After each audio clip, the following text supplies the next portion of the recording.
तो दोस्तों आज की वीडियो में बात करेंगे एलआईजी हाउसिंग फाइनेंस के बारे में। बेसिकली कंपनी ने अपने क्वार्टर 4 के नंबर को डिस्क्लोज कर दिया है। तो चलिए देखते हैं क्या है क्वार्टर 4 के नंबर्स के अंदर। लेकिन उससे पहले मैं आपको बता दूं, कंपनी ने इस क्वार्टर में डिविडेंड देने का भी ऐलान किया है। 8.5 रुपये प्रति शेयर के हिसाब से कंपनी आपको इस क्वार्टर में डिविडेंड भी देने जा रही है। चलिए नंबर देख लेते हैं, क्योंकि नंबर्स देखने में तो मिक्स टाइप के हैं। कैसे क्या है चलिए देख लेते हैं।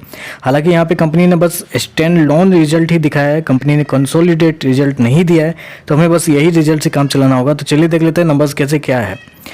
पिछले क्वार्टर की बात करें तो पिछले क्वार्टर में कंपनी का टोटल रिवेन्यू जो कंपनी ने ऑपरेशन और बाकी चीज़ों के थ्रू जनरेट किए थे अप्रोक्सीमेटली 5,876 करोड़ के आसपास। पिछले साल 5,308 करोड़, जबकि इस क्वार्टर में कंपनी के रेवेन्यू बढ़ के 6,415 करोड़ के आसपास है। तो साल दर साल देखें तो साल दर साल कंपनी के रेवेन्यू के अंदर एक अच्छी खासी तेजी आपको देखने को मिली है। अप्रोक्सीमेटली बोल सकते हैं 20% के आसपास की तेजी है। वहीं अगर क्वार्टर जाते हैं तो क्वार्टर अप्रोक्सीमेटली 10% के आसपास की तेजी है। तो क्वार्टर साल दर साल कंपनी का जो रेवेन्यू है उसके अंदर 10% और 20% के आसपास की तेजी देखने को मिल रही है। चलिए कंपनी के खर्चे क्या है वो देख लेते हैं। पिछले क्वार्टर की बात करें 5,283 करोड़ खर्च किए थे। पिछले साल 3,994 करोड़, जबकि इस क्वार्टर में कंपनी खर्चे 4,970 करोड़ के आसपास।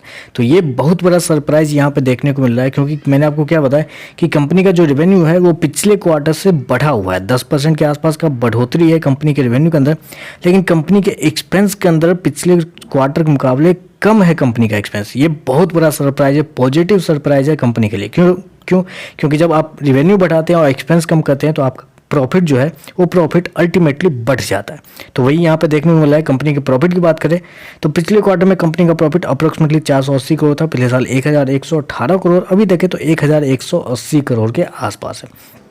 तो साल दर साल देखें तो साल दर साल आप वही बोल सकते हैं, जैसा कि मैंने आपको बताया कि साल दर साल कंपनी के रेवेन्यू के अंदर 20% के आसपास की तेजी है। लेकिन कंपनी के प्रॉफिट के अंदर जाते हैं तो कंपनी का प्रॉफिट ऑलमोस्ट 7% के आसपास बढ़ता हुआ देखने को मिला है। जबकि क्वार्टर जाते हैं तो क्वार्टर कंपनी का जो प्रॉफिट है उसके अंदर अप्रोक्सीमेट डबल से भी ज़्यादा हो चुका है कंपनी का प्रॉफिट। ऑलमोस्ट 120% के आसपास की तेजी आपको देखने को मिलेगी।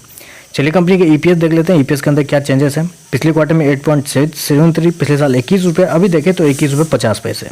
तो ओवरऑल देखें तो इस क्वार्टर के नंबर है तो शानदार, क्योंकि कंपनी का रिवेन्यू क्वार्टर साल दर साल दोनों बढ़ा है और कंपनी का प्रॉफिट भी क्वार्टर साल दर साल दोनों बढ़ता हुआ देखने को मिला है। लेकिन मैं आपको बता दूं शेयर ऑलरेडी बहुत दिनों से भाग रहा है, तो हो सकता है कि ऊपर के लेवल पे आपको प्रॉफिट बुकिंग भी देखने को मिल सकती है। तो प्रॉफिट बुकिंग के लिए तैयार रहिएगा। तो बस आज के लिए बस इतना ही। वीडियो पसंद आए तो लाइक कीजिएगा, साथ में साथ चैनल को सब्सक्राइब जरूर कीजिएगा। धन्यवाद।